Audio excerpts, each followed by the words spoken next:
बीडमध्ये भव्य मोर्चा निघणार आहे। संतोष देशमुख यांच्या हत्ये संदर्भात हा मोर्चा आहे आणि याला मनोज जरांगेसह विविध राजकीय पक्षांचे नेते सुद्धा हजर राहण्याची शक्यता आहे। खरं तर मसाजोगचे सरपंच संतोष देशमुख यांच्या हत्येचा सर्व स्तरातून निषेध झालेला आहे आणि झाला पाहिजे आणि संतोष देशमुखांच्या हत्येच्या मारेकऱ्यांना कठोरात कठोर खरं तर फाशीची शिक्षा झाली पाहिजे ही मी यापूर्वी सुद्धा सांगितलं होतं। परंतु जर तिथं मोर्चा काढून आणि त्याला राजकीय अंगाचा मोर्चा जर असेल, खरं तर मोर्चा कसा निघाला पाहिजे की सर्व संघटना सर्व जाती धर्मातील लोक त्यामध्ये आले पाहिजे।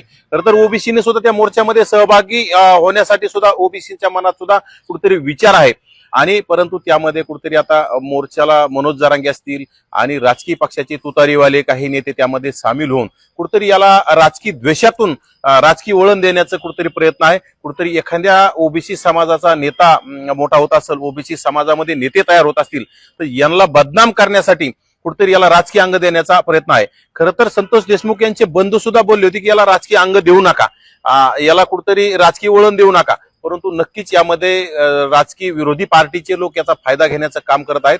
याला खरं तर सकल बहुजन समाजाचा मोर्चा संबोधला पाहिजे, यामध्ये जरांगे सारख्या जातीवादी माणसाला सुद्धा यामध्ये एंट्री नाही पाहिजे आणि तुतारीवाले जेवढे हे असतील आमदार असतील खासदार असतील हे तिथं जातीवाद करण्यासाठी कुठेतरी एका समाजाचा मोर्चा दाखवण्याचा प्रयत्न करत आहेत।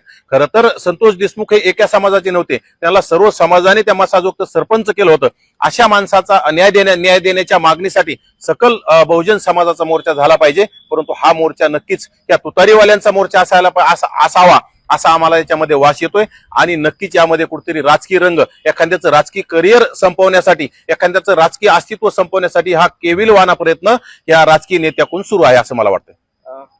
आबा जर आपण बघितलं तर धनंजय मुंडे असतील यांना पालकमंत्री पद देऊ नये बीड